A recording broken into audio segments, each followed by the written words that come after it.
Джейк и Софи встретились в старших классах школы, и их любовь вспыхнула, как яркий огонь. Они были неразлучны, и их друзья с улыбкой называли их Джейфи, это имя стало символом их крепкой связи.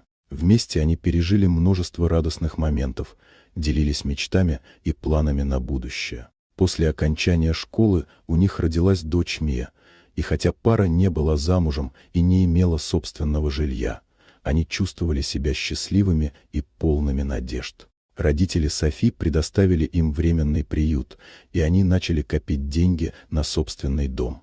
Джейк и Софи много работали, мечтая о том, чтобы создать уютное гнездышко для своей маленькой семьи. Наконец, они нашли идеальный дом. Старый, но с большим потенциалом, который они с радостью начали обустраивать. Джейк сделал Софи предложение, и они поженились, полные надежд на счастливое совместное будущее. Скоро Софи снова забеременела, и пара решила взять дом в ипотеку, чтобы обеспечить стабильное место для их растущей семьи. Джейк работал много, стремясь обеспечить семью, но это требовало от него значительных усилий и времени. Постепенно Софи начала чувствовать себя одинокой. Время, которое они раньше проводили вместе, стало редкостью, и она стала искать утешения в другом месте. В школе, где Софи работала, она познакомилась с Адамом, обаятельным и внимательным мужчиной. Их дружба быстро переросла в нечто большее, и Софи, чувствуя себя эмоционально оставленной, начала встречаться с ним тайно. Она знала, что это неправильно, но искала поддержку и понимание, которое ей так не хватало. Однажды Джейк вернулся домой раньше обычного, и, увидев Софи с Адамом, его сердце сжалось от боли. Софи, увидев его, поняла, что не может больше скрывать правду. Она призналась в измене, и Джейк, чувствуя предательство, решил развестись. Прошло время, и Джейк начал осознавать свои ошибки. Он понял, что слишком увлекся работой и забыл о том, что самое важное – это его семья.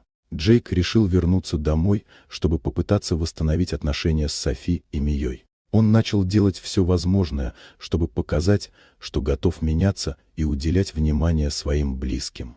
Хотя их романтические отношения не смогли восстановиться, Джейк и Софи остались друзьями. Они оба понимали, что их любовь претерпела изменения, но уважение друг к другу и забота о дочери остались. Вскоре Джейк начал встречаться с другой женщиной, и хотя это было непросто, он чувствовал, что находит новый путь в жизни. Софи тоже старалась двигаться дальше, и несмотря на все трудности, они оба поняли, что в жизни есть место для новых начинаний. Их история не закончилась на печальной ноте, она стала уроком о любви, прощении и важности общения. Каждый из них продолжал искать свое счастье, но теперь с пониманием того, что настоящая связь требует усилий и внимания. Вот такая удивительная история. Дорогие друзья, если вам понравилось видео, поставьте лайк, а также подписывайтесь на канал, где найдете еще много интересного.